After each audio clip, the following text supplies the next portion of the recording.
Hi, everyone. Welcome to The 60 Project, a podcast produced by Livewire Productions in Milwaukee, Wisconsin. This is a podcast about navigating our 60s. I'm Tracey Thomas, and I just finished my first film, a featured documentary called My First and Last Film, where I sought out to learn more about turning 60, talking to 60-year-olds, and dealing with the loss of my mother and my filmmaker partner and boyfriend, Dennis Peters. But even when I finished the film, I didn't feel like I was done interviewing people in their 60s. I wanted to learn more about what's next. And this is where the 60 Project begins, a podcast where I ask people about the big ones, about death, dying, love, loss, and about recognizing yourself even better with every passing day.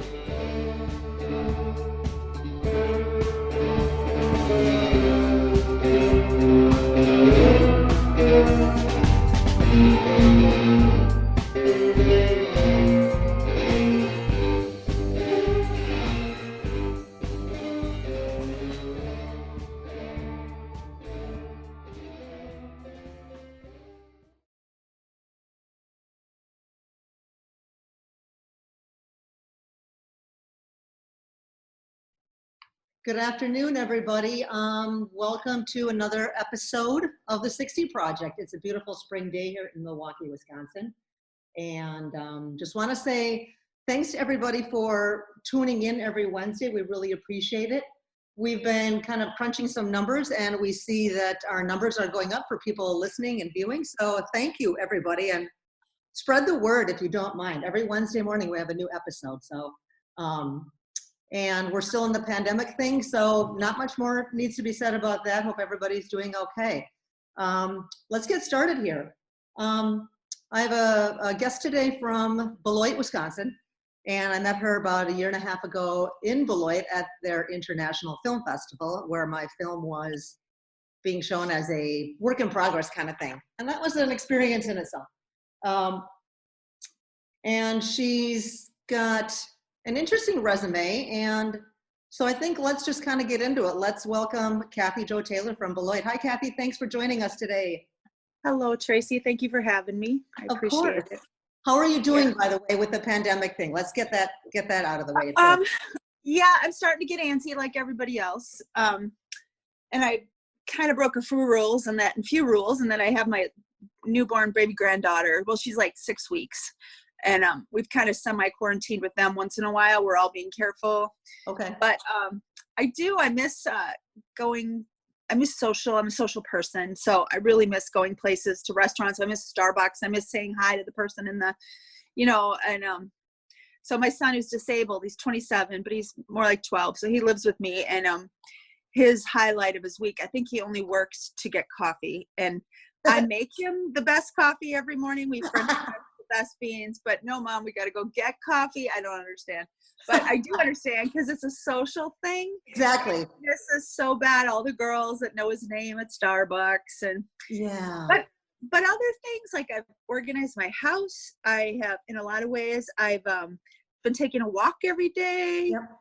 I don't know. I've been accomplishing some goals that I needed to just do, and there's nothing else to do. So right.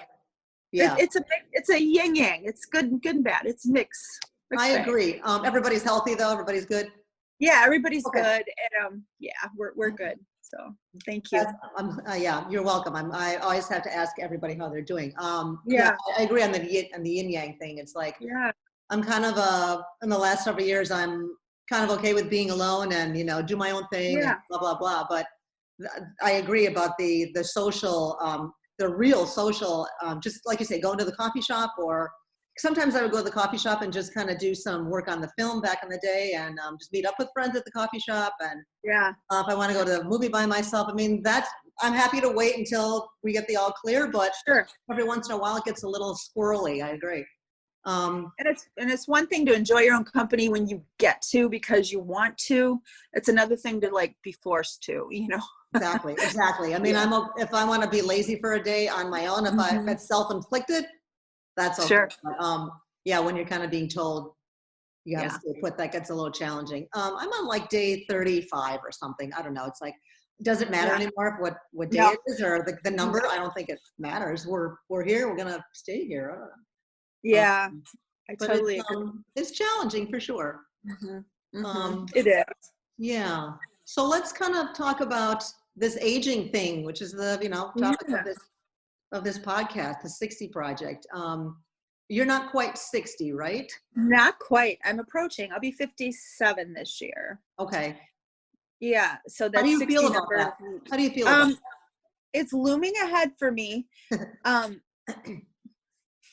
was hard for me. 50 was kind of a wake up call, but 60, it feels like I should be elderly and I'm not. Do you know what I mean? It's like a brain twist because in some ways I feel more in touch and younger and more connection with the younger generation or whatever you want to say at this age than I did in my 20s and 30s. One thing I noticed during quarantine, I've been going through all my pictures. I had this thought, if I died of COVID, would my kids know how to find all this special stuff? Because this is my second marriage. And so I have thousands of pictures and photo albums that have nothing to do with this relationship and sorting all that out. And so I been doing that as a project, and I'm looking at myself. I was a young mom. I got married a month out of high school at 17. I graduated early. And Wow, you started early. I did, and I got pregnant a week after I got married. Oh my gosh. And by the time I was 30, I had 5 children. And I am so grateful. Honestly, I look back in my life, I'd have to do it the same way because there's 5 amazing individuals that I kind of got to grow up with, sort of, because I was so young. But I'm also appreciating, I think that's part of the reason I feel young now, because I didn't have time to focus on me all those years and find out what I liked and who I was. And if you would have asked me at 30, Kathy, tell me about you, I would have said, I love being a mom.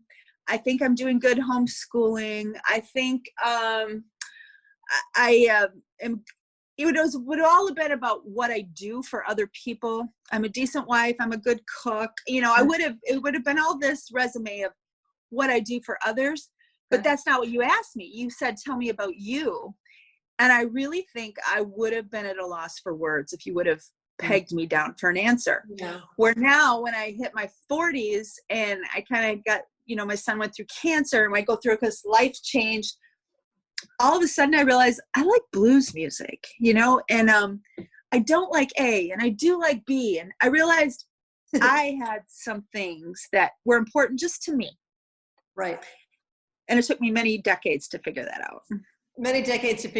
And when you were saying about people asking who you are, I think if someone asked me when I was in my 30s, who is Tracey, I would have said, I'm married, I'm a wife, I'm my husband run a business. And I didn't really, I think until I got divorced, I really didn't pay attention. I mean, I had certain things I liked and did, but I didn't have a lot of girlfriends. And I don't think I really explored who I was or let myself be free to be myself. So I don't give yourself permission. Yeah, right, absolutely. Right. I don't think I really figured that out until I got divorced. And on my own, it's like, okay, now this is me now. There's nobody else here. It's just me. So you have to face that. That's so interesting. I never thought about that before. Yeah. So I think that's part of the reason because I'm looking at all these pictures and I was happy and I was grateful. And I remember going to bed every night. We never made much money, rent was, questionable. But I went to sleep every night thinking I was the luckiest woman in the world. And I'm glad I felt that way. And I'm glad I don't have any regrets about that. I'm glad they were years of joy. But now that I'm 50 and it's 50 in my 50s and I'm not responsible, although I will always be responsible for my disabled son, in some ways I never get to stop parenting. The other day I had my grandbaby and I'm walking in the road. I'm using a Mobi. Oh my God, I never have did that with my other kids, my children. What's a Mobi? I'm not idea what it is. It's this wraparound convoluted thing that you put on your chest and put the baby in it, and then your arms are free, but it's like a Rubik's Cube to put it on. And then they put her in, and I was babysitting her for a couple hours. And so I thought, well, we'll take a walk with the baby. It's fresh air. And it was a beautiful idea. And until it was hard to get her out. That was interesting. But she's 6 weeks old. So, but my son, we were walking in the road because there wasn't a sidewalk. We just go around our block, and he had a seizure like in the middle of the road, and he fell down. And then this couple, and I have my grandbaby on my chest, and I have this couple sees us, and they stop traffic. But anyway, so I've been looking for ways to eliminate that. But yeah, and it's I a think daily thing. I think there's ways out there. I mean, I've read have seen several articles that, you know, medicinal marijuana can certainly help with that, all kinds of things. So I hope you find something, because that would be. Thank you. I'll be happy when it's legal someday, so we can, the research can be open to everybody. The doctors can freely prescribe and say, this is what's good for this. And because otherwise you're that lay person out there trying to figure it out on your own. So whatever. But that was my justification for not feeling guilty about doing that yesterday. But, you know, I'm trying to learn to not have to have justification for whatever I do, you know? Yeah, and hopefully the laws will get more relaxed as time goes on, because I think a lot of disabled people are benefiting from it, and it would be nice if it could. I don't know, there's so many worse things in the world that we should be cracking down on, and I think this, I'm probably going to get some hate mail or whatever, but I think there's a place for medicinal marijuana. I mean, I really think there is. It's like, I don't know, it's just. I agree. Right. I agree. There's room for everything. And I guess, you know, I know we don't want to go on about that, but the states I've been in where it's legal, like Oregon or California, when I went there, I thought I would see all these people just toking out and not doing anything and being lazy, eating Oreos and not living their life. And it's just not an issue. Like when you go to these towns where there's dispensaries everywhere, it's just, there's a dispensary, there's a bar, same thing. It seems to be like treated as alcohol. So you either do it or you don't. It's time or it's not. And it doesn't seem to be a huge deal, you know, where when it's illegal, it's a bigger deal. So, and I'm sure there's some abuse somewhere, but of course. I know in Colorado, when they first when they first legalized it in Colorado, I mean, after a while they raked in so much money for their city government. Oh yeah. Holy smokes. So there's that. The economic things, of course. Yeah. So I think that's one of the reasons we did it. If only we could solve all the problems of the world like that, but we can't. We're trying. Well, just today, you and I we're going to try and solve at least one world problem today. How about that? That would be a good day, Tracey. See what we can do. So let's get back to the kind of talking about turning 60. Did you feel like, when you're like in your 20s and 30s, were you thinking about turning like 60, like, well, that's going to be terrible, or how that's going to, that like never entered your mind? The people that were 60s, and when I was 30, were like gray haired. I mean, I love your gray hair, by the way. If I could do that, I would. But I mean, like, thank you. Old school, grandma, grandpa, ready for the nursing home. So to me, that really felt headed towards elderly, right? Yeah. But now that I'm approaching 60, and I've even had some people say, like with the COVID thing, you know, or, oh, be careful for your elderly people over 60. And I'm like, oh my God, I'll be 60. You know, am I elderly? No, I'm not elderly, you know? Yeah. So it's really weird. But I also think 60 doesn't mean the same now as it did, unless I just, my frame of reference is different, you know? I remember growing up in a little tiny house on about 5 blocks from here, thinking it was really big. But you know what? I was little, right? So it wasn't relative. So maybe it's not that it's different, although it seems there's a lot of young people with a young spirit that are just getting older. My father's 77 and is way more active than I am, and happy and out there, and he doesn't look a day different than he did 20 years ago, you know? That's amazing. So his hair's white, but other than that, and it's like, it's this beautiful white, just gorgeous. So I do think maybe we are, as we grow older and as we're allowed to be older, because our, you know, aging people are allowed to be older and they're not dying as young. And I don't know.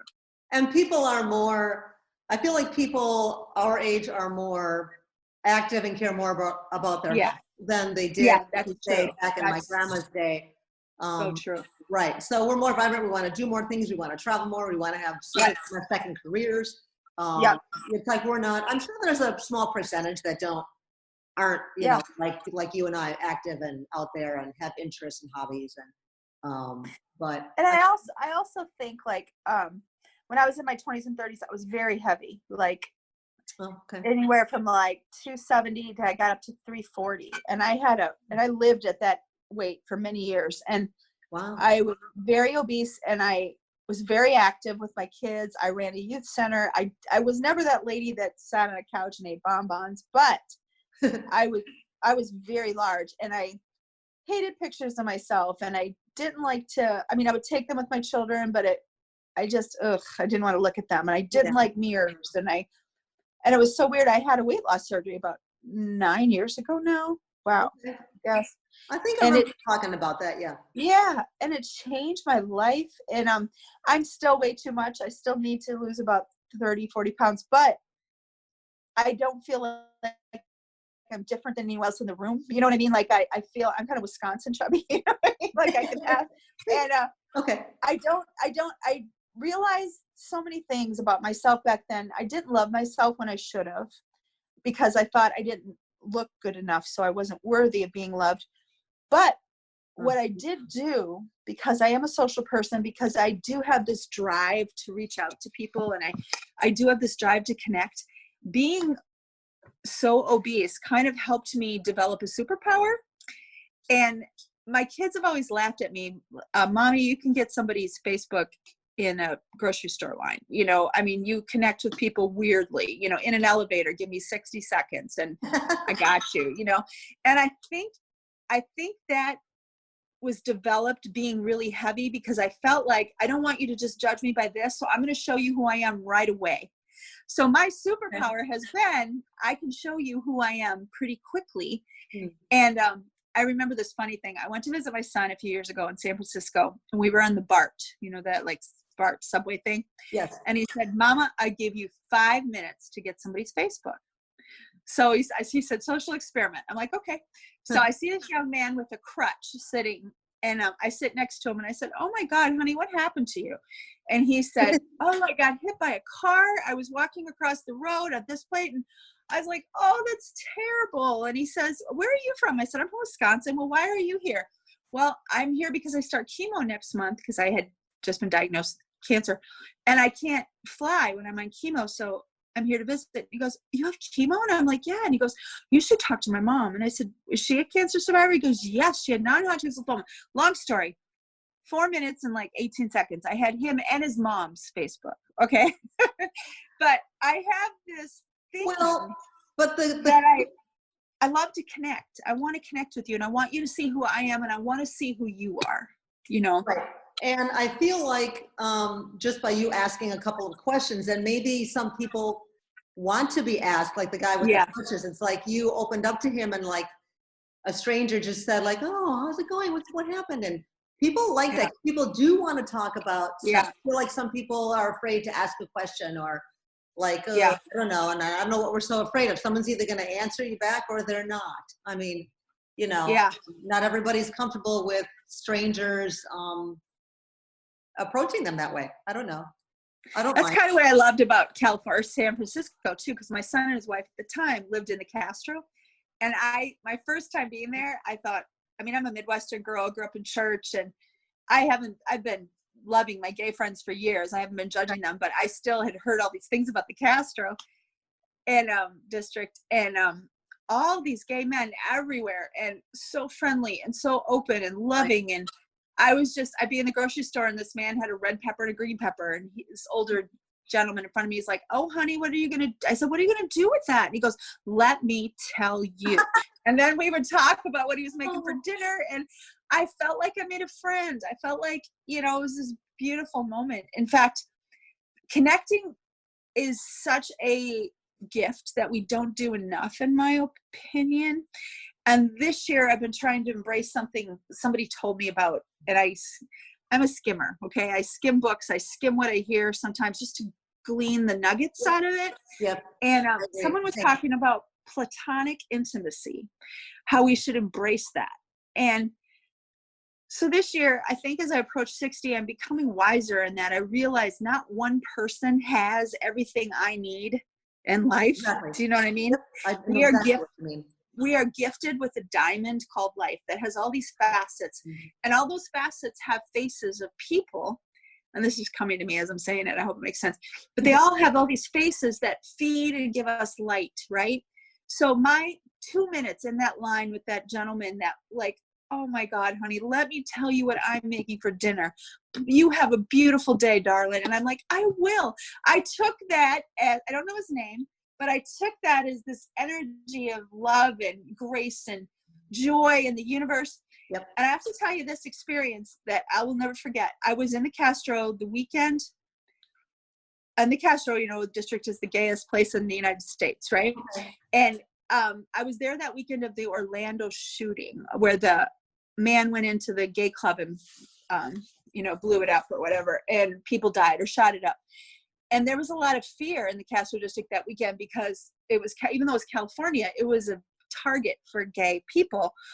And they had a candlelight vigil in the street, in the main street, right down in the, if you Google Castro district, you see this iconic street where there's the Castro Theater, and it was all full of thousands of people.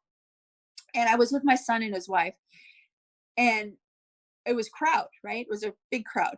And I accidentally bumped up against the gentleman behind me and kind of tripped, and he had to kind of steady me. And it was a real big, tall man. And I felt bad because I, bumped into him. So I turned around and said, "Oh, sir, I'm so sorry. I didn't mean to, And he said, no, it's okay. And he said, will you hug me? And I said, absolutely. Wow. And this tall, I'm pretty sure he was gay, man was behind me, and we had the most beautiful hug, and he didn't let go. Okay. It was one of those hugs they didn't let go. And it was not creepy. It was the most beautiful thing. And it was in the midst of all this fear and trepidation and sadness. I never got his name, but I will never forget that exchange with a stranger. And I'm so glad that I'm open to those kind of experiences because they make my life richer. Right. And that moment and the moment in the grocery store with the guy with the peppers, I mean, those are moments in life that I think if you don't treasure them and experience them, I don't know, we all need more little moments like that, especially now with this pandemic and we're all secluded and isolated. Yeah. I mean, that kind of stuff that you just talked about is I don't know that we will ever be able to experience that again in a way. I don't know how it's all going to play out. Well, interesting you say that. I had one of those moments at the beginning of this pandemic. I was in Quick Trip, and this, I'm just going to say, he was pretty attractive, 40-year-old dreadlock guy looking at the freezer case going, this look on his face like, what am I supposed to buy? It was at the beginning when people were starting to get groceries and thinking these are going to get out. And he's looking puzzled. And I said, yeah, right. I know. What do we do? And he said, I know. What do I buy? And I said, you know what? Just get what sounds good to you. And just, blah, blah. We were talking about that. And I said, have a great day, sir. And he kind of smiled at me and he was like, yeah. So then I go over to the donuts. If you ever had Quick Trip donuts, they're really good. And I get 2 boxes of them, which was stupid, but I got 2 boxes of donuts. And this very attractive 40-year-old man said, can I give you something? And I said, sure. And he gives me this piece of paper. And I thought it was like some vote for me or something. And it wasn't. It was an advertisement, but it had a number on it. And he said, I don't do this, but I want to see you again. And I had to laugh. I said, oh my God, and that's your phone number? And he said, yeah. Oh. And I said, that is so sweet, but I am so married and I'm so old. I said, and he laughed. He goes, I just love your energy. And he said, I wasn't being disrespectful. I said, no, thank you. I said, I'm going to take this as like love and light in my life. Thank you. And I hope you take it back. And he goes, I am. And I walked away and I thought, what would make a 40-year-old attractive dude hit on a chubby woman that's older buying donuts, for God's sakes? Like, because I'd laughed and said, I don't want to be quarantined without donuts, And I thought, what is it? And I said, what it is that it's that willingness to be open and share yourself with other people. Yep, it's like, we need that as humans. Exactly. We do need that. And pandemic or not, I feel someone is so much more attractive to me if they are open, and if they don't have any confidence, it's like, oh my God, just like it's like, what have we got to lose if we're not going to be open to people? I mean, and I feel like I'm Yeah. pretty open. I made a movie and I'm so open in the movie, as you know. Yeah. Um, Yeah. so I don't feel like I need to hold anything back.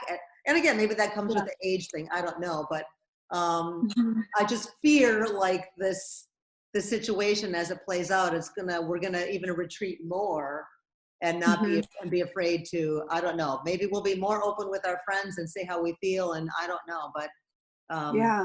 it is a crazy, I think as people get busy with social media and on their phones all the time and they have jobs and they're busy and they don't have time to be open, but I don't know. We'll see. I know. Even my dog, sometimes if I'm on my phone too much and he's sitting on my lap, there's been twice that he's taken his paw and put it on my phone. And I thought, isn't that interesting? That's even awesome. an animal can see that you're not Right. giving it the attention. But I also think, as bad as it is to be on our phone so much, it also proves that we have inside of us a need to connect. Absolutely. And you can argue about whether that connection is valuable or not. I could say you could argue either way. Some of them are, some of them aren't. But it proves that we are born for community. We are born to invest in each other. And there's a lie that I believe most of my life. If I marry the right man, I'm going to find this man that meets all of my needs. If I, there's going to be that one person for me that completes me. And no, it takes the core of humanity to complete me. It's my world completes me.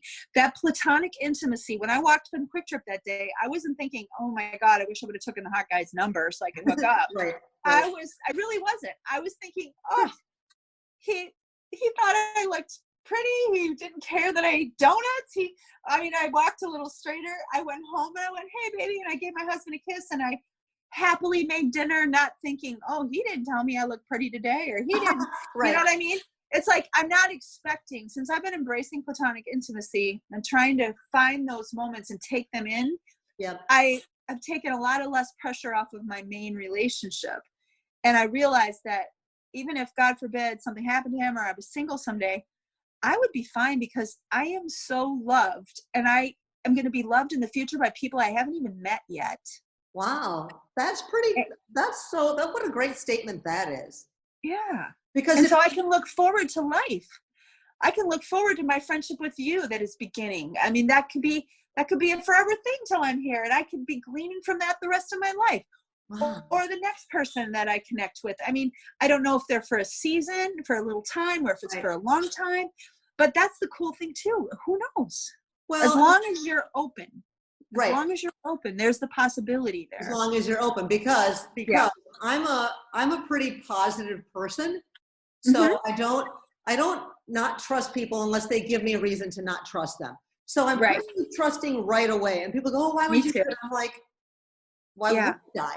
So I feel like if we don't embrace, like you say, those open moments, those little moments, how are we going to grow and how are we going to meet more people and I feel like you said, it's a diamond in this thing called life. That's just such a beautiful statement. I feel like, as a friend said to me years ago, he said, life is a gift. Don't mess it up. I mean,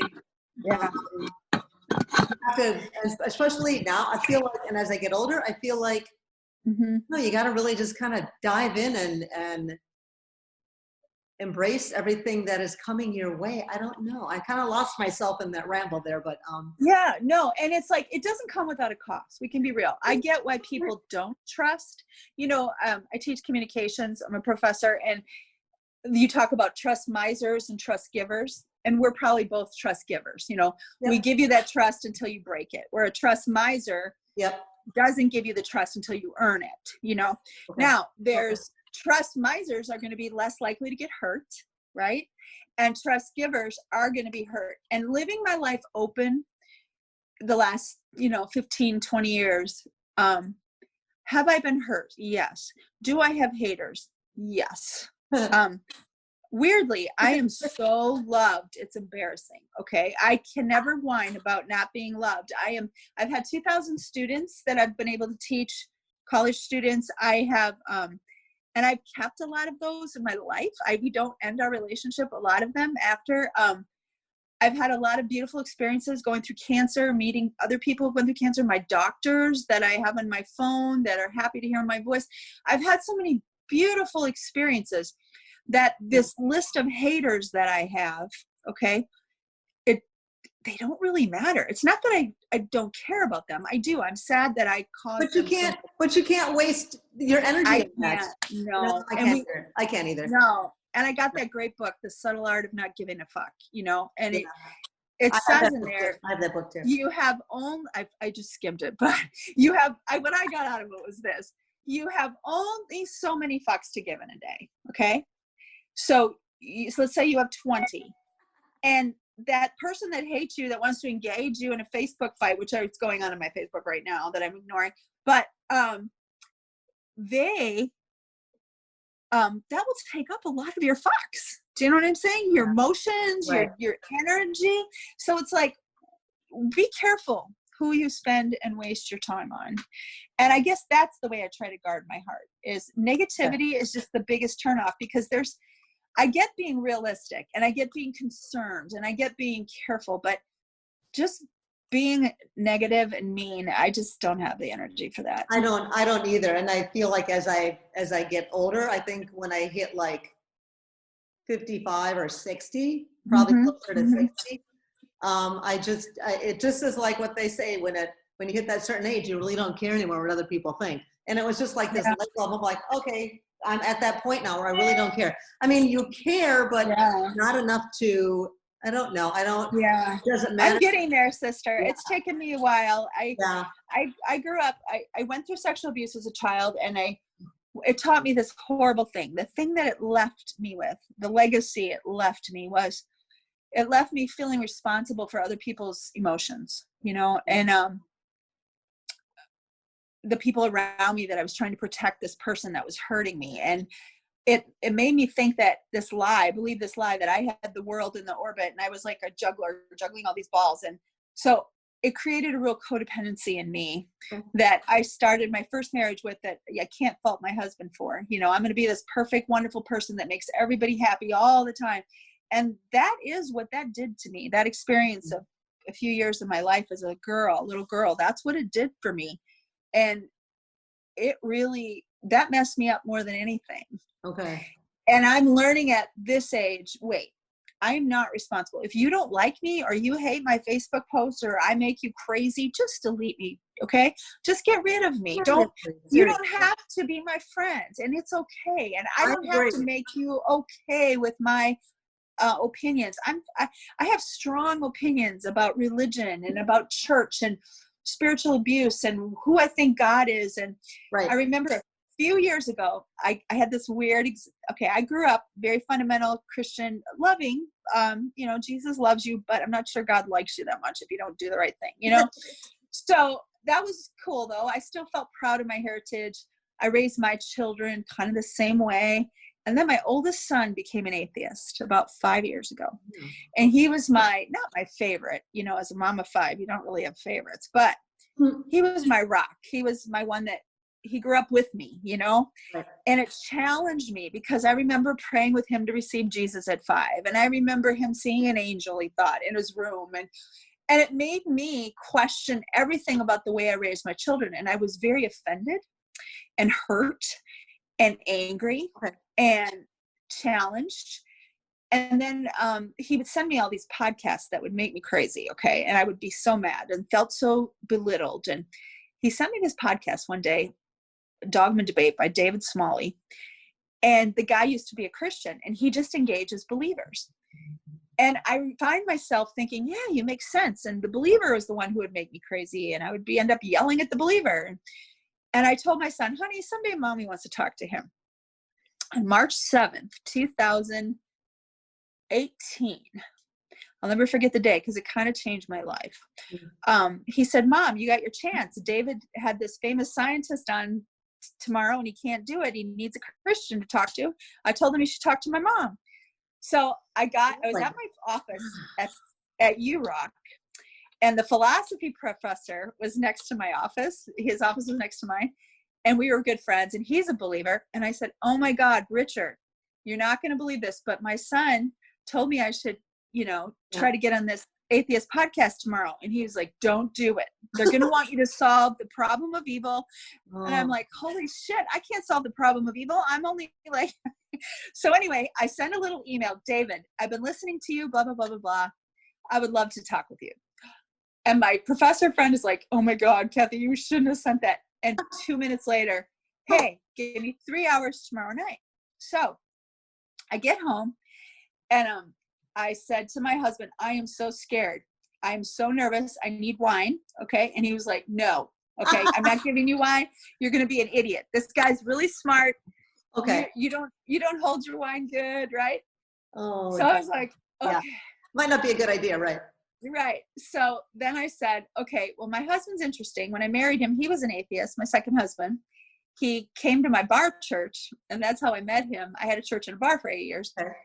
And he kind of became sort of a believer in the first few years we got married, but he doesn't believe in prayer. He thinks that like prayer is like, if God already knows what you're thinking, blah, blah, blah. So I knew he didn't believe in prayer, but I was really nervous. And I'm usually not nervous engaging, but I was nervous about this. And I said, honey, I know you don't believe in prayer, but just hold my hand while I pray for myself, okay? Because I'm going to pray for myself. And I said something like, I don't know, God, just give me the right words, blah, blah, blah, give me peace, blah, blah, blah, I don't know. And when I got done, my husband kept my hand, and he actually said the only prayer for me that he's ever said since then or before then. And he prayed for me. It was so precious. But I ended up going on this phone call and 2.5 hours of just beautiful conversation, okay? Nice. Where this man sweetly challenged me and my belief system and wasn't rude at all. And Cool. we really connected, and we kind of fell in love with each other. It was in a platonic way. And at the end of it, 4 days later, he said, Kathy, I have 40,000 downloads on that episode. And within 6 weeks, it was 100,000. Wow. I became, weirdly, I didn't realize what a big podcast it was. He talks to Sam Harris. He talks to Richard Dawkins. Those are his friends. I have been on there now 3 times, and I am his favorite guest. Isn't that weird? That's fantastic.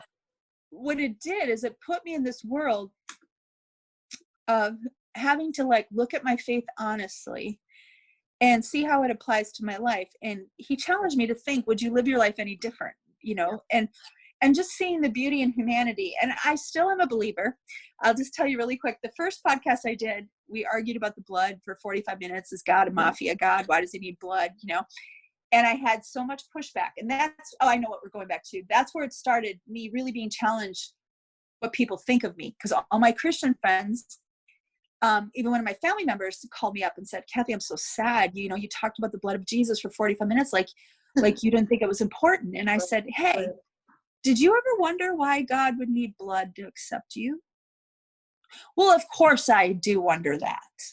I just wouldn't talk about it. Yeah. And I thought, wow, okay, I don't want to be that person. I want to be able to talk about what I think about. Then the second one I did, I'd already met him and I was more snarky. So at one point he's in the studio with 5 other guys in LA at the Comedy Store. And they're kind of giving me a hard time. Kathy, give up your Jesus floaties. You can swim now. You know, just Jesus is like your floaties. You can swim without your floaties. We love you. Just give it up. And this thing happened to me. They were like pressuring me, right? And I was kind of, I tried the fuck you guys. I love Jesus, you know, which I know it doesn't sound, but they're laughing at me. And then all of a sudden, this thing came over me. And I honestly don't be sad. I'm not sad about being sexually abused. But this thing came over me and I'm like, you guys, and I started to cry. I said, when I was sexually abused as a child, I felt like Jesus was there for me and it was something I hung on to and it's important to me. Okay. And they're all like, David, leave her alone. Dude, back off. Let her have Jesus. It was so cute. It was kind of funny. When I listened to it, it's kind of interesting. And then the third time I went on, just let me finish this thought. The third time was only 2 months ago. And I have to tell you, he almost got me. And he kind of teased me because I have to admit, I'm not that person I used to be. I don't behold to this Republican gun-toting white Jesus, you know, I can't. Right. That isn't who I am. But then what am I, Tracey? And so I'm going through all these things with David, you know, with this famous atheist. I'm like going through this thought process and unloading and I'm crying. And he's like, Kathy, you're this, you know. Wow. And the comments I got from that were terrible. Like, Kathy, how dare you? You're deconstructing, you're losing your faith in front of our eyes. And how dare you engage somebody who mocks God? Right. And that's not why I was doing it. I see it as this honest friend that's trying to help me understand. Sure. And he loves and accepts me, even though I believe in Jesus. And I love and accept him, even though he doesn't. But my Christian friends, the people that have worked so hard my whole life, or some of my family, they can't accept me for just being who I am, even though I don't even know who that is right now. Yeah. None of us really know. We're a work in progress, right, Tracey? I mean, we are totally. I was thinking about that last night. It's totally a work in progress. And yeah. my mom said years ago, she says, we're here to learn.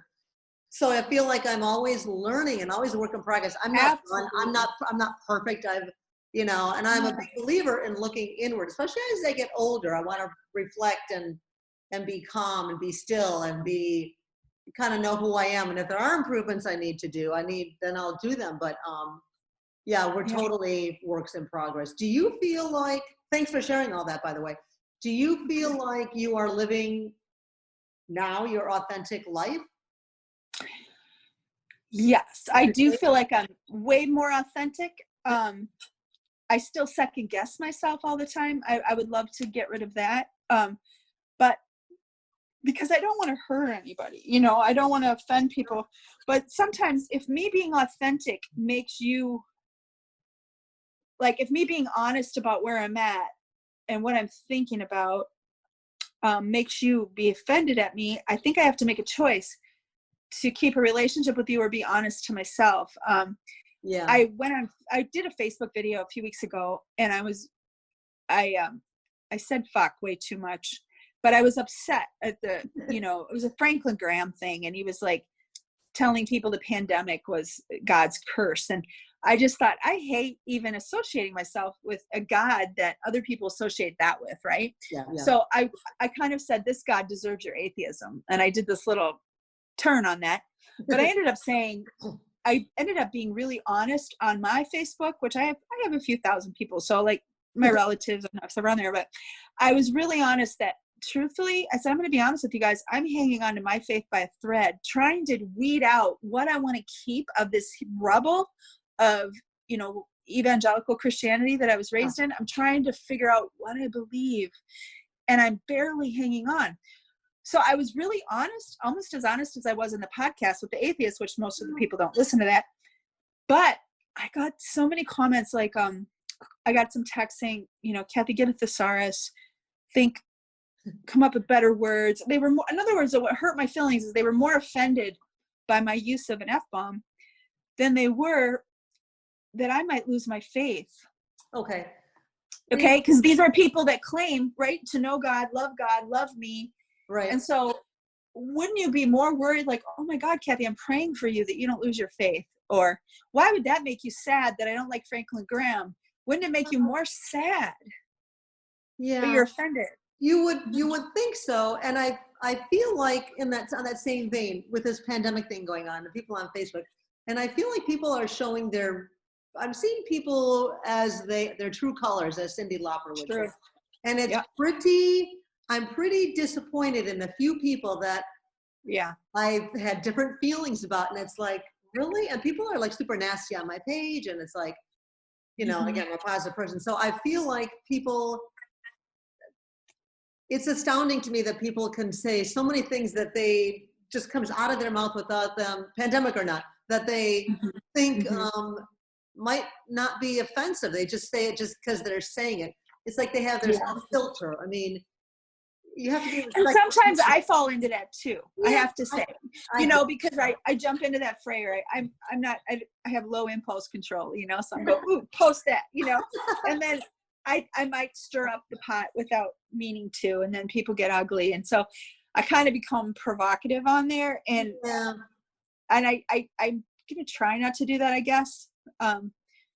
Although sometimes it's hard with the politics the way they are right now to not push back without seeming provocative. So I have to find that balance and line. Yeah, I try to stay out of the politics of it, because that really, to me right now is, and I probably shouldn't be saying this, but to me that has nothing to do with what's going on. It's like, it's a health crisis to me, and I feel like we need to focus on that. Absolutely. And that's all I'm going to say, because I don't want to turn this into a big political thing. Yeah. But let me see. I had another question about this aging thing. Do you feel like it sounds like you're on a pretty good path. It sounds like you've had a pretty colorful and challenging history and resume. Do you feel like you have any more, I think I might know the answer to this, accomplishments or dreams you need to fulfill or accomplish or do? Or Absolutely. I think life is always full of surprises, right? And this pandemic has given a lot of us reason to think about reinventing ourselves. Yes. And I think about when I'm approaching 60, I'm thinking of reinvention, but I was thinking about that before pandemic. Okay. But when I was, just a quick backstory, when I was a homeschool mom, never went to college, raised 5 kids successfully, 3 of them went to college and, all this stuff. But when I was getting a divorce the first time, I was challenged, what do you want to do when you grow, when your child support's over? And right. I was like, I'll work at Walmart or I'll marry somebody else with money. I don't know. I had no idea. And the lady suggested I go to college. And there it is. You got to think about it. You're right. And she was like, no, you're going to have to think about this, Kathy. And she said, maybe you should go to school. And this psychiatrist was in her 70s and actually had went to college in her 50s. She was amazing. And she encouraged me to go to school.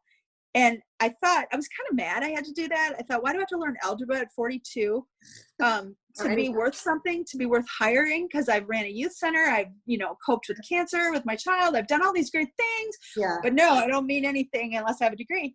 So long story short, I went till I was 50 and got my master's at 50. And I didn't quit. And I'm really proud of myself because I'd always been the person that had great ideas, but wasn't a follow through. And I actually followed through. And I taught during grad school as an assistant, and I got hired 3 weeks out of school to be an instructor at UW-Whitewater. And that's what I've been doing. So I got to have this dream life interacting with young people, which I love to do and get paid for it and be a college professor and be me and they can be them. But now with this pandemic, and then I decided I would finally write my son's book and I'm going to be an author and I'm a professor. But now with this pandemic, the whole education thing, the higher education thing is kind of up in the air. Right. And I did make the budget cuts, but I'm only part-time next fall. And so I kind of need to reinvent myself again. And I had gotten comfortable, like, okay, even if nothing else happens, I get to be a professor and it's easy job with my son who's disabled. And so now I'm trying to think of new ways to reinvent myself and have income streams. And so, but I'm not depressed about it. It's just a challenge and it's kind of fun. It can't be as hard as going through 8 years of college again. So I did that. So yeah, I wonder if there's some point as we move along this age path, if we at some point have to be okay with where we are and not have to reinvent ourselves, not have to add something more to the list of, I got to get this, I got to do this, I got to do that, I got to go to business, I got to travel, I got to go to, I don't know. I mean, sometimes I feel like, things are pretty good. I don't need to do anything. On the other hand, before this all started, I thought, the film is done and I was happy that I did it and it turned out great. And now I can plan my travels around the world, country. And now that's kind of all up in the air, of course. But now I feel like, I don't know what that future is going to be. So I guess I just have to be comfortable with pandemic or not where I am right now. I guess, mostly pandemic, but and I think it's a balance. Like, do we feel we need to reinvent because we have more stuff we want to do? Like, the older I get, I also feel like, having cancer a few years ago, I have to say was a gift because it kind of lit a fire under me. Like, I made me think, what do you want to do before you die? Do it. I went to Europe last year for my first time. I wanted to write this book for 20 years. I wanted to write Josiah's story. It's such an extraordinary story. Unlike anything you've ever heard, but it's been in me for 20 years and it's going to die in me unless, I get it out. And I was gifted with Kristen, had a 4-hour conversation with me and just recorded me and tell me the story, Kathy, from front to everything, including all the facets. And she was kind enough to type all that out. Wow. And after this last year, I thought, sit with that document, Kathy, get it out of you. Don't die with that in you. So yes, some of it Like when Way to we put feel it. the need to reinvent ourselves, some of it is being faced with our mortality. You know what I'm For saying? sure. For sure. And what do I don't want certain things to be left unsaid. Yep. And then some of it, you're right. We should be at peace with what we've done. And so I guess I have some of that and I have some of the other, so Yeah. Yeah. the balance. I guess I like that. Don't die with that in you, and that could apply to so many things. That's really Yeah. brilliant, actually, because whether it's a book or whatever, Or telling somebody you love them that you haven't told. exactly, telling somebody That could you be love them, something you got to get out. Yeah. or making closure with somebody, or whatever. Right. It is. Oh, yeah. That's Yeah. huge because, as I said to someone the other day, we're all going in the same direction. None of us are getting out of here alive, whenever that is. So yeah, I really like that. And maybe this pandemic will teach us that. I mean, I think as we get older, like I said, we're facing our mortality. We're closer to it than, other people, other generations. Yeah. But it is kind of right here. It's not right here. Maybe it's out here a little bit, but bless you. Well, thank you. Well, especially in the pandemic, in the first few weeks, I don't know about you, but I am a cancer survivor. So I was thinking I have those issues. Yeah. Okay. Oh, okay. My husband's diabetic and smokes. My son is a cancer survivor. So I was feeling very vulnerable. Right now, I feel really healthy. I feel kind of invincible. But what was shocking to me and what kind of made me go through my pictures and get my house in order was the people that were going into the hospital and dying the next day. Did you remember in the beginning? It was like, it was so apparent how quickly they died, and they couldn't even say goodbye to people they loved. They couldn't be in the room. Do you know what I'm saying? That's brutal. That's brutal. It is brutal. So it made me go, like, I texted a few people that I hadn't texted for a long time. Hey, I just want you to know I love you, and I'm so glad you've been a part of my life. Yeah. Even some of my family, the family that I talked about not being happy with me, they've been such a beautiful part of my life, and they're I wouldn't be the girl I am today without the love from my, Christian conservative family that loved me and nurtured me when I needed it. So I've been going through pictures, sending it to them saying, hey, I know we don't agree on a lot, but I am so grateful you were a part of my life and you were a part of the fabric of my life. And it's like, I've been sending so many people photos, and people take pictures through the years, and I'm just taking pictures of the pictures. So they're not that great, but they're saying, hey, remember this moment, and I love you, and I'm so glad you're a part of my life. And I felt, because I could be gone tomorrow. Literally, it's right in front of our face. Well, you could get COVID. Sure. Yeah. Absolutely. I love that idea, though. I'm going to steal that idea of sending photos to people. Because a while ago when I was cleaning out photos, and I put some in little envelopes, like some friends I haven't seen since I got divorced. We email once in a while, but I thought, I'm going to save these and send them to them. I'm going to send them to them now. That's so great. Like photos that I don't need, that they maybe have never seen. And we were great friends when we were married. It's like, God, that's a fabulous idea. Yeah. I like that. That's a really good idea, because we all just assume everybody's okay, and maybe they're not. Maybe this will brighten somebody's day to get that little envelope full of old photos we all hung out, right? Wow. Especially snail mail. Snail mail is so awesome. It is awesome. Yeah. Yeah. I don't know. And I was afraid to go to the post office because, sometimes you get afraid to but I found a flat rate priority envelope, whatever you call it. And I thought, okay, I did a click and print at home, and I walked over to the post office, put it outside in the box. It felt creepy, but I don't know. Good for you. What I had to do. But it was my taxes, so I wanted to get it in. I thought, now that's off my back, the taxes. It's like, okay. Yeah. Yeah. I don't know. I've been making lists for myself too in this pandemic. And my first list was like 40 things. And now I got to cross off a bunch of things. And now my list on my fridge is like 15 things, but they're big, like clean the garage, organize the basement, go through pictures. And it's like, I can't believe everything I'm accomplishing. And I'm usually don't. So what are you going to do when that list is done? So that's my fear. I think that I'm going to draw and create. Like last year, one thing I added to my life, actually last summer, I felt my book was still in me. It hadn't come out. I had that conversation with Kristen, that document she gave me, which was such a gift, but I wasn't motivated because I don't focus well. And I weirdly became attracted to drawing. I've never drawn. I think when I was a little girl, I drew a few pictures, but I started drawing vintage little girls, those big-eyed kids. And as part of, I remember these things in my room and when I was little, and I weirdly was fascinated and addicted to drawing pictures. I made myself an Instagram. I got better and better at it. Got addicted to art supplies. Oh my God, I'm so glad that's over. But I became somebody who draws pictures. Now they aren't worth printing but they were fun and cute, and I was developing my own style. And for about 3 months, it's all I did. Like my dream day would have been everybody leave me alone with my stuff and a table and just let me go. Right. Well, looking back, it seems to me that hindsight is always 20/20, and what that did for me, that 3 months, I really think neurologically, I developed a new pathway in my brain because when you copy and draw, you have to like focus. When I got out of that drawing period, school had started. I had to put it aside. I was compelled to write that book, and I did it in about 4 weeks. Okay. And I really think I wouldn't have done it without drawing. Okay. So what I'm going to do, drawing is on my list again. Okay. And when all this stuff gets done, I'm going to sit back and do things I enjoy, Yeah. I'm trying to get a little balance here of that and not do all the projects at once, because I know that's a better way to do it. And like, I'm enjoying talking with you. I have my own podcast. I'm enjoying doing that. So I am doing some things I enjoy, but to just sit and not worry about other stuff around me and just draw pictures, my brain's not there yet, but it will be soon. Yeah, exactly. I haven't been able to open a book yet. I think I'm almost there, but I said that last week. So it's hard for me to imagine like opening a book and like focusing on a couple pages. No, it's weird. I know.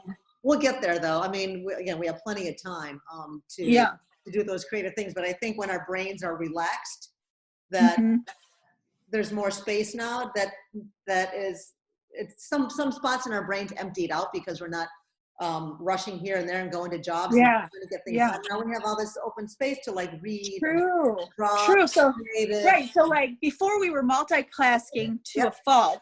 Okay, so now we're not having to do that, and we're finding this space that's open. That's really good. Yeah, I can see that. Yeah, that makes a lot. Yeah, I know some other people that were going through the same thing. I was like, I have so much more space in my head now to welcome more things. The creative section of your brain or whatever is wide open now, because a lot of it is pushed way to the back. I know. I'm not a scientist, but that much I know.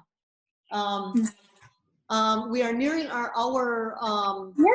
Time already. Do you have anything that you'd like to add? Some final words about aging, or I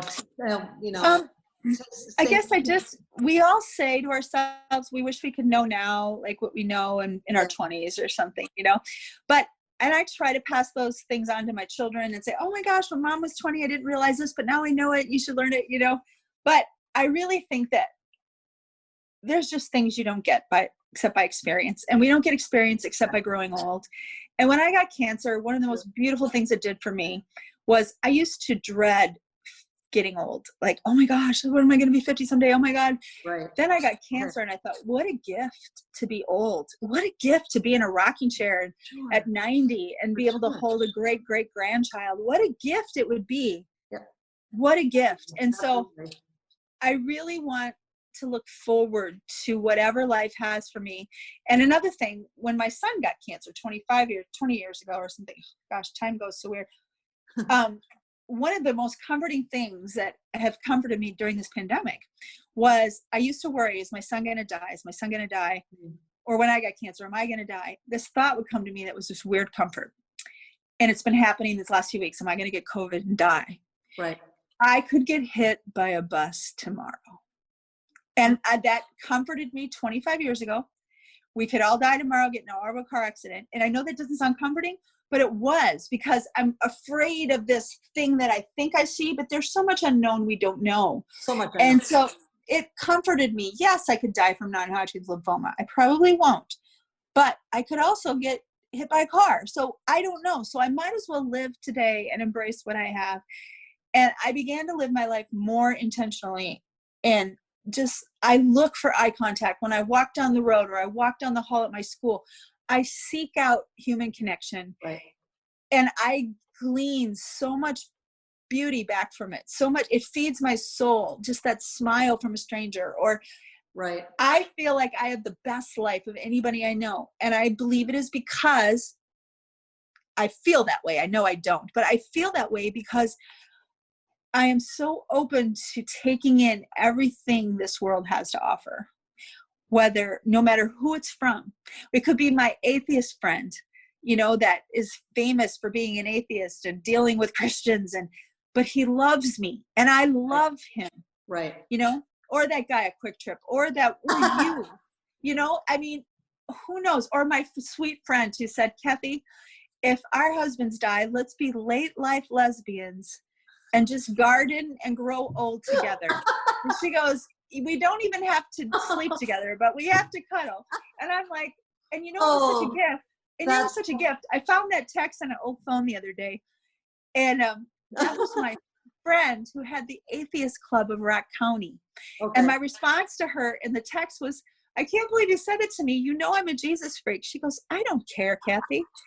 She said the sweetest thing, because I was really heavy at the time. She said, I will help you eat better and you will help me want to get out of bed in the morning. There you go. And it was so precious. It was just this exchange of love and appreciation for who the other person was, exactly, regardless if we agreed or not on faith or religion or politics. And it's like, I love those people that we don't have to see eye to eye on everything, because we never are going to find that person. And you have to let people, those are awesome words. We have to let people be who they are.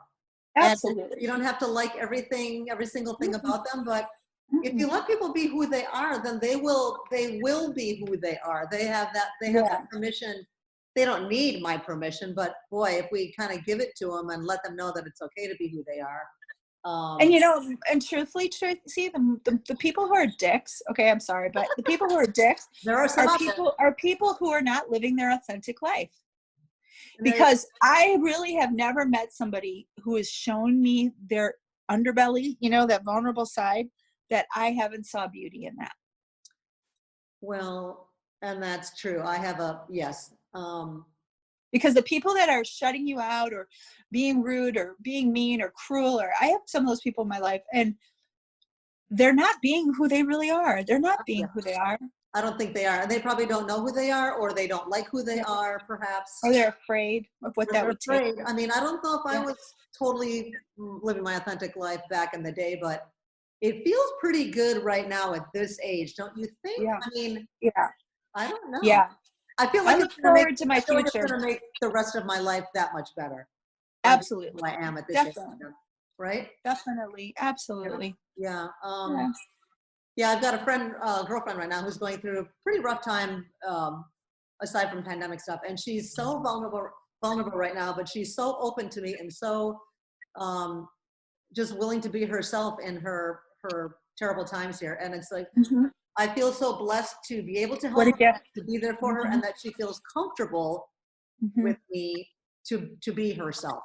She always has been, but it's just, she's so open about her struggles right now. And it's, I feel blessed that I can be her friend through this, seriously. I don't know why I brought that up. I guess I had to. Beautiful. Yeah. Okay. So is your book done? Well, I'm looking for an agent. I mean, it's done as enough as for me to give to somebody and them to just peel over it, say, no, change this. But so just really quick, if I could throw in there, my son got cancer at 3. He was one of 40 children in Florida in a cancer cluster, and he's the only one alive, sadly. But he got diagnosed here, and they did a surgery, and it wasn't completely successful. And they ended up giving him, we did alternative therapies. They gave us a small chance for him to live if we did chemo, and we said no. Okay. And so they gave him we did all these alternative therapies that didn't work. And then they gave him 3 months to live. And so we began to change our, approach from, we're going to save him with all these alternative things and carrot juice, to, honey, you're going to die. And we were really blunt with him, and he was 4 years old. And then at the end of 3 months, he ended up choking on a marshmallow. We got med flighted to the hospital, and his quality of life was still pretty good. And they said, we're pretty shocked. We're going to do a scan. And they said it was medically impossible for him to live more than a week. After that, we got real serious. We got home and we're like, sweetie, you're going to go to heaven, blah, blah, blah. It's a wonderful place. We're all going to be there. He never once cried about dying, but he'd always say, I'll be 5 someday, Mom. Mm-hmm. And I'm like, you'll be 5 in heaven, you know. He lived 6 months with no medical explanation. And towards the end, he was getting really tired. And I saw a lady in my town that her baby needed a liver. She would die. And I asked if my son could be an organ donor. And they said, we don't take kids with chemo. But I said, we didn't do chemo. Mm-hmm. So they said, okay, but he has to die in a hospital. Long story short, that woman's baby died. It was so sad. But on August 28th, my son went in to be an organ donor. I knew he seemed fine, but I knew he was going to die. And sure enough, the next morning, we got admitted to the hospital. And the next morning, he was brain dead. And he was in a coma. They med-flighted him to Madison to take his organs. And he woke up. And right before they could do it, they were cleaning him to do that. And he woke up. Whoa. And they didn't know what to do with him. It wasn't really good news. His tumor had cut off his breathing supply. He was intubated. And they said, this isn't good. We can't leave him hooked up to an intubator, you know, or ventilator. Okay. Nobody can touch him. And I really felt like the worst mother. And that night, a new surgeon had just come to the hospital 2 weeks before, 33 years old. And he did what nobody else would do. And he put him through 2 brain surgeries a week apart. Got all of his tumor. Okay. But he couldn't come off a ventilator. And he was on life support for 3 years. Oh my God. At home. But he is now 27. There is nobody with his medical history alive. And there was a TV show called It's a Miracle. It's on Amazon Prime, actually. Season 2, episode 20. And they did it 20 years ago. And then Japan World News had 2 miracles, world astonishing miracles. And they did it with actors. It was really bizarre. And 20 years ago, and for years, people have said, you need to write a book. What did you learn through it? Because I learned so many things about that would be helpful for other families. And it's also not a miracle book because I've done a lot of funerals for children who have died from cancer. Okay.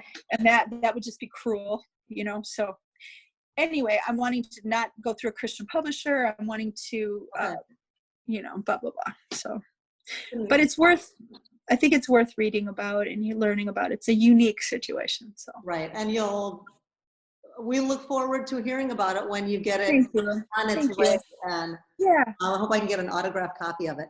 Oh, absolutely, Tracy. All right, thank you for having me. I feel so Thank you for all your lovely words, and that was a very interesting, great conversation. Thank you so much, and we'll talk again sometime. And I want to thank our listeners again for continuing to stay with us during these troubled times, and we'll bring you, like I said, an episode every Wednesday, new episode. And thanks for listening and watching, and thanks to my producer Kristen for producing and editing. We'll see you next time, everybody. Thanks so much. Bye-bye.